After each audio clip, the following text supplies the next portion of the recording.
All right, everybody, for all of you who are interested in the business side of things, I have the pleasure to talk to Craig Gertenbach.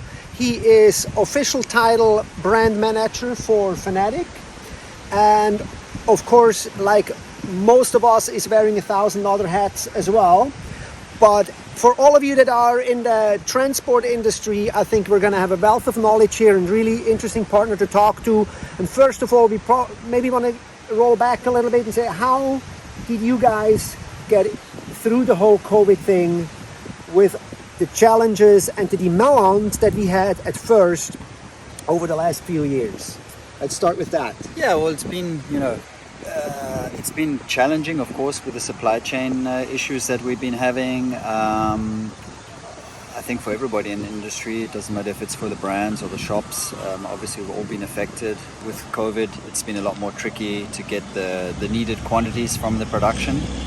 But at the same time, the demand has been very good. People have had a lot more time to get on the water. So overall, I think it's been a quite positive, out of a poor situation for most of the world. It's been relatively positive for the water sports world, for water sports users have been on the water. They've been enjoying their time on the water. And I think at the same time as the whole COVID thing has happened, we've really seen foiling take off pretty much across all of the water sports that we do. Doesn't matter if it's windsurfing, winging, or SUP.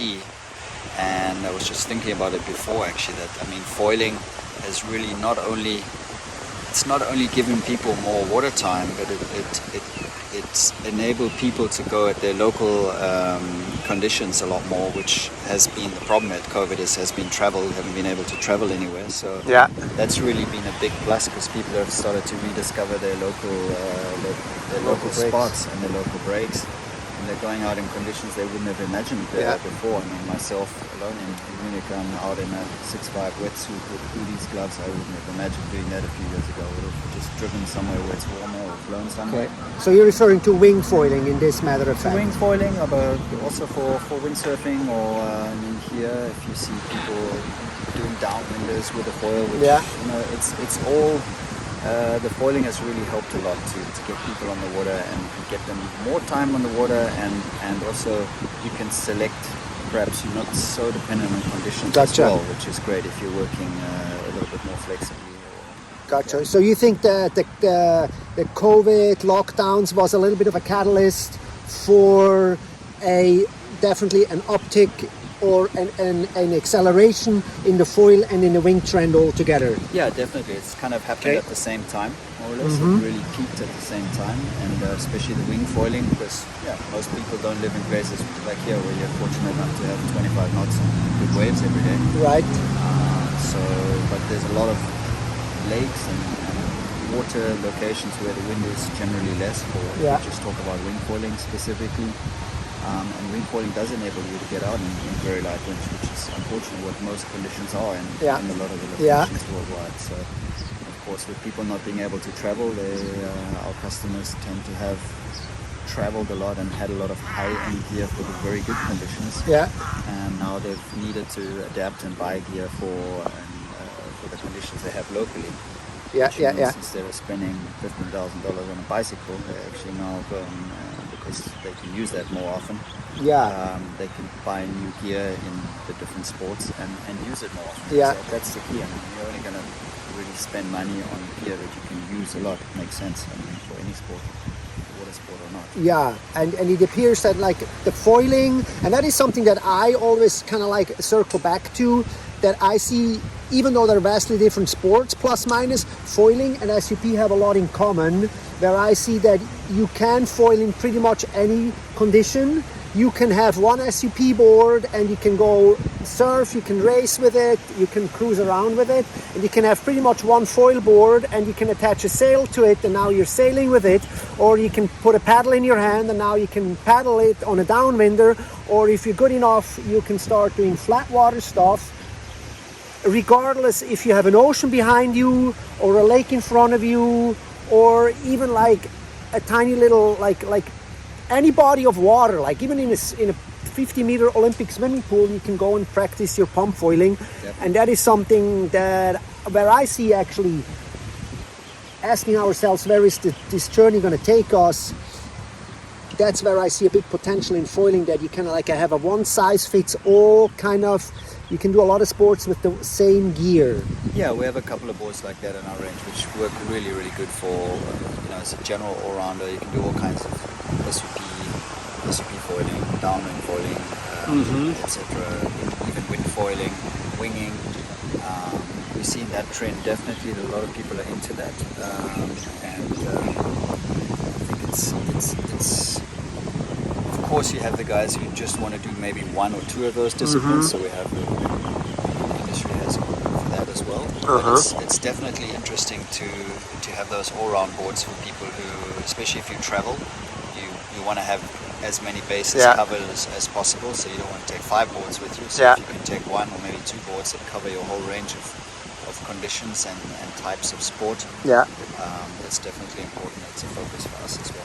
How do you guys look at this for like a company a little bit, that with the whole little bit of an arms race going on? I mean, the foils there can be combined in so many different shapes and sizes and board sizes, and at some point I am a little bit afraid that we are going to alienate the beginners, the first time buyers, the weekend warriors, because it becomes such a science to understand and get the right gear.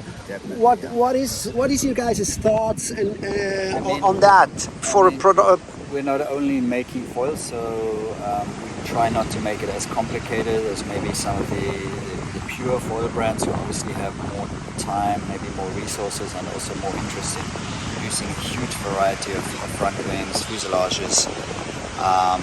That's all easy to understand if you're in the sport and you're going daily and you're trying all those wings out. It's fantastic to have all those options. But as you say, the average guy just goes on a website and looks to make his package of foil, and that's definitely, I think, a lot more communication needed to the end consumer to explain what they need as a beginner especially, but also as the guys advance, because it's the two things they change the most are actually the foils and the wings. And not so much the boards, because the board is relatively, once you have your size of board that you need, once you're experienced enough, you tend to change the foils or the wings. And I think there's a lot more education needed there, communication from the brands, and just simplify it a little bit. We try not, at the moment we only have 2 types of foils more or less, and 2 types of fuselage lengths, and obviously different mast lengths. But I think that's the key, is having a proper chart, having a user guide, and not making it too complicated for the average guy. But of course you want to keep it exciting for all the high-end guys who are doing, they're doing downwinders, they're going in the waves, they're going winging. They need different types of foils for those conditions. But so it's got to be. Of course you can overdo it. Yeah, I was just going to say, so it's got to be a difficult, walk on a tightrope. On one hand, you want to keep it simple for the weekend warriors, but on the other hand, you need to keep it exciting for your pro riders, for the guys that want to push the edge, push the limit and all of that. So I can see how that could be challenging at times. I mean, it's honestly, if you look at any other sport nowadays, if you look at mountain biking, snowboarding, I mean, open one of their catalogs and have a look what kind of product range they have. It's massive, and unfortunately, if you're going to enter a sport and you're going to be you want to learn how to do it and learn what equipment you have, you need to spend a bit of time researching it. And the brands who have the best user guides, range guides, they'll be the ones that come out on top. But there's no brand, you simply wouldn't survive as a brand if you just had 2 options of something to offer the customers. So the key will be explaining it properly and presenting it properly, as you say, to the weekend warrior guys. For sure. Still appealing to the top end guys. That's just the way things are. That's the way things are, and I think we can really close this out here with a good note is, as you heard it from Greg, guys out there, go and watch videos and read online and educate yourself about what you're going to start. Talk to the guys in the shop, maybe take a lesson, talk to somebody that's already into it, because particularly with foiling, that is in a very extremely expensive sport, you can buy the wrong stuff. Definitely. And you're never going to have fun, and you're going to end up nothing other than frustrated, and you will have spent, and then you're going to go out and buy another one, And so don't do that. Don't do that. Look at like guys like these guys' websites, watch the Stand Up magazine, anything. Go out there and educate yourself. You want to? I think that's a good close out. Yeah. I have a bunch of guys in where we are in Munich who go wing foiling, and I mean they've all been through 2 or 3 foils already within the first 6 months of their career. Some of them get frustrated. Try and get a lesson first. Try and talk to the guys at the beach or at the shop, and try as many different things as you can, because it really is very different between all the different foil brands. Some, they're all good, but just fit to different type of riding and style. So. And I think we also have to put a little bit of a responsibility in the hand of the retailers, which I'm sure as a manufacturer there is a system in place where you educate the retailers, particularly on your gear, so they know what to tell their at the end customers. And a good retailer will be able to give you the advice, will be able to give you the differences between the brands, and within the brands the differences between the types of foils. So of course it takes a bit more time, but it's worth the investment rather than just buying something quickly. Absolutely. Cool. Well, thank you so much, Greg. Pleasure. I appreciate it. That was really interesting, and we'll see you guys in the next video. Thanks. Ciao. Perfect. 11 minutes.